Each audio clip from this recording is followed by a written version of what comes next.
Page 319, question number 19. It gives us y equals x squared, x equals 2, and y equals 0. And that area, which I've highlighted in yellow here, that area is then rotated around the y-axis, and we generate the volume, which I've kind of outlined in green. So first of all, we want to make sure we understand which way we're going to slice it to get our area shapes. So in this case here, we're going to slice along the y-axis, and this is going to give us slices of thickness dy, and it's going to give us the area, which is a washer.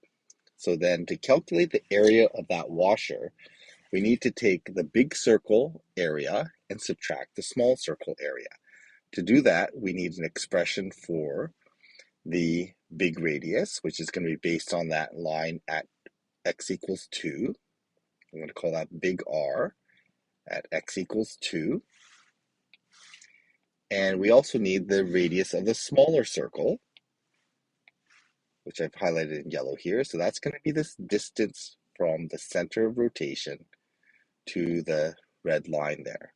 Okay, we're going to call that small r. And to get that, we need the x positioning of that. So we need to take that y equals x squared and rearrange it so that it's x equals plus minus square root y.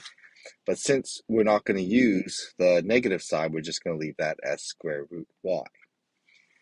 So those represent our radiuses. So then we have those radiuses. We can now calculate that cross-sectional area. Okay, the area of that washer. The area of the washer is going to be the big pi r squared. So it's going to be pi times the big radius squared, which in this case is 2, minus the area of the smaller circle. That's going to be the small radius, so pi times the square root of y squared. And so this simplifies to 4 minus y squared. Square root y squared is just y. And then we can factor out the pi, and we end up with 4 minus y pi. So that represents the area of the cross-sectional slices. We're going to give it some thickness dy, and then we're going to integrate it. So when we calculate volume, the volume is going to be, so we're going to have pi, and we're going to have the big circle minus the small circle. We're going to give it some thickness.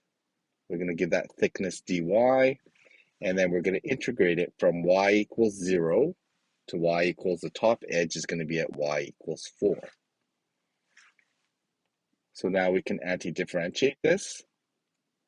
We end up with 4y minus y squared over 2. And we're going to integrate this from 0 to 4. I can plug in my bounds now.